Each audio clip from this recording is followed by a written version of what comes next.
할렐루야. 노준열 목사의 날마다 성경. 이상하게 집에 있으면은 이렇게 너무 나태해지고 게을러져서 매일 성경을 자꾸 쉬게 되네요. 벌써 트럭커가 됐는지 트럭을 타야 제정신이 돌아온 이러면 안 되는데. 밀린 숙제 합니다. 4월 12일 금요일자 신명기 27장 1절로 26절. 모세와 이스라엘 장로들이 백성들에게 명령하여 이르되 내가 오늘 너희에게 명령하는 이 명령을 너희는 다 지킬지니라. 너희가 요단을 건너 내 하나님 여호와께서 내게 주시는 땅에 들어가는 날에 큰 돌들을 세우고 석회를 바르라. 요단을 건넌 후에 이 율법의 모든 말씀을 그 위에 기록하라. 그리하면 내 하나님 여호와께서 내게 주시는 땅 곧 젖과 꿀이 흐르는 땅에 내가 들어가기를 내 조상들의 하나님 여호와께서 내게 말씀하신 대로 하리라. 너희가 요단을 건너거든 내가 오늘 너희에게 명령하는 이 돌들을 에발산에 세우고 그 위에 석회를 바를 것이며 또 거기서 내 하나님 여호와를 위하여 제단 곧 돌단을 쌓되 그것에 쇠 연장을 되지 말지니라. 너는 다듬지 않은 돌로 내 하나님 여호와의 제단을 쌓고 그 위에 내 하나님 여호와께 번제를 드릴 것이며 또 화목제를 드리고 거기에서 먹으며 내 하나님 여호와 앞에서 즐거워하라. 너는 이 율법의 모든 말씀을 그 돌들 위에 분명하고 정확하게 기록할지니라. 모세와 레위 제사장들이 온 이스라엘에게 말하여 이르되 이스라엘아 잠잠하여 들으라. 오늘 내가 내 하나님 여호와의 백성이 되었으니 그런즉 내 하나님 여호와의 말씀을 청종하여 내가 오늘 네게 명령하는 그 명령과 규례를 행할지니라.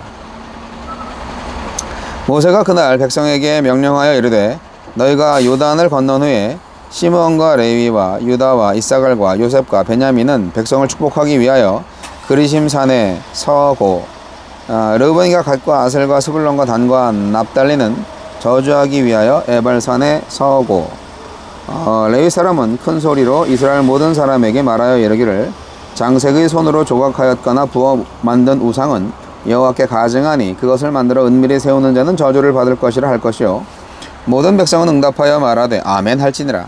그의 부모를 경홀히 여기는 자는 저주를 받을 것이라 할 것이요 모든 백성은 아멘 할지니라. 그의 이웃의 경계표를 옮기는 자는 저주를 받을 것이라 할 것이요 모든 백성은 아멘 할지니라. 맹인에게 길을 잃게 하는 자는 저주를 받을 것이라 할 것이요 모든 백성은 아멘 할지니라. 객이나 고아나 과부의 송사를 억울하게 하는 자는 저주를 받을 것이라 할 것이요 모든 백성은 아멘 할지니라.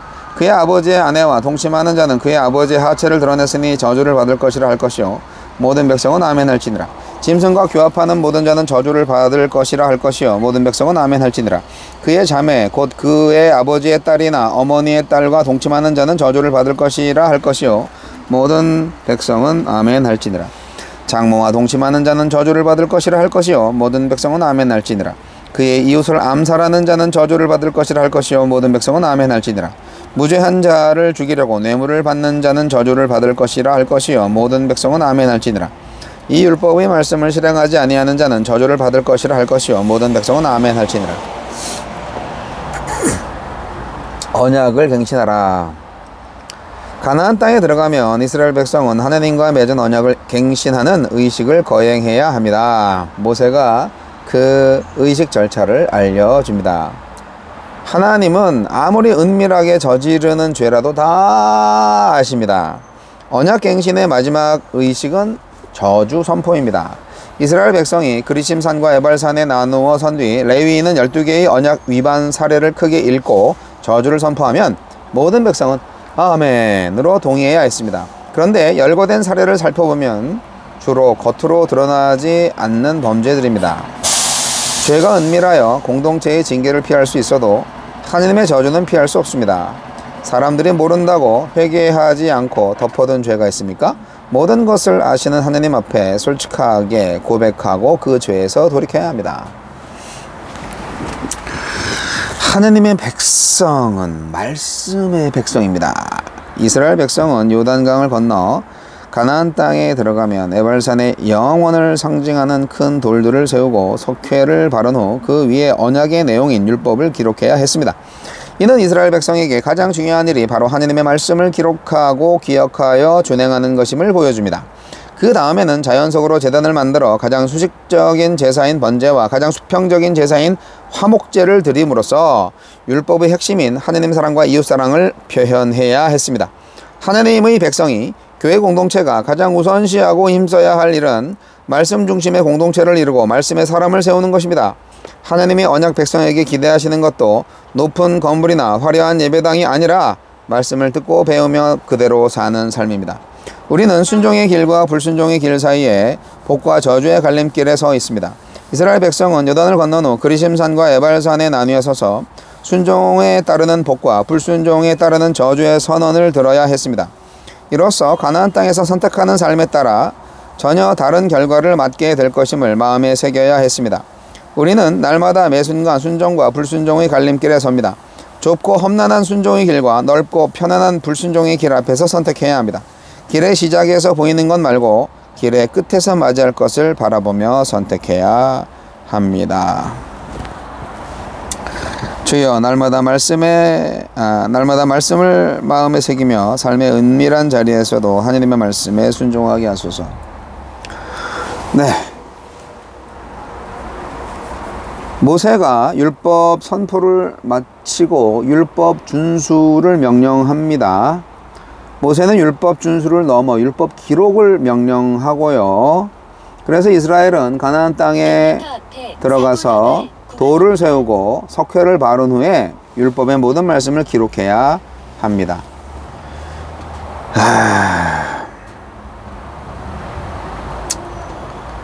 뭐뭐 한 자는 저주를 받을 것이라 이렇게 얘기하면 백성들은 아멘 해야 된다는 건데 너무 무섭지 않습니까? 그런데 당연한 말씀 같지 않습니까?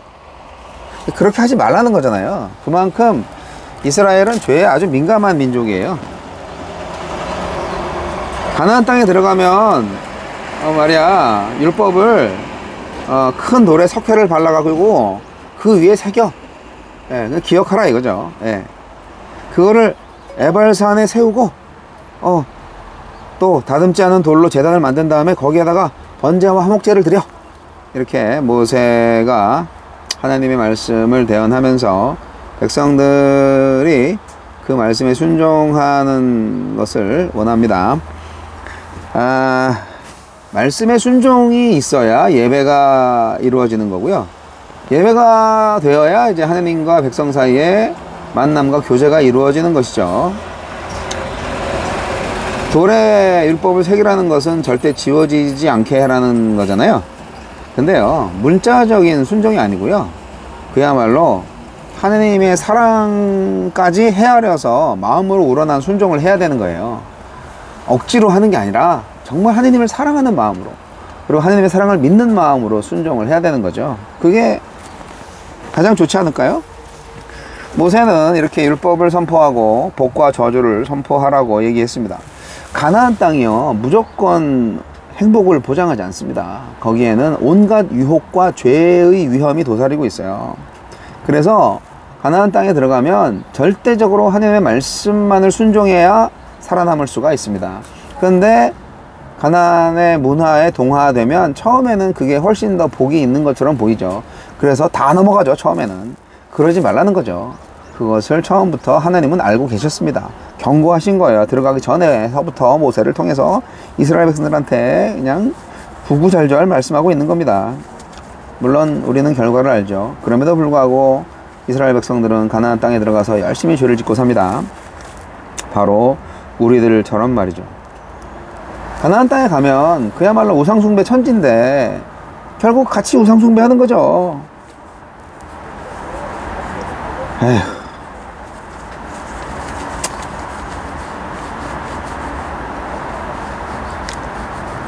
하나님과 아무런 상관없는 사람들이 그렇게 보기 좋아 보이나요?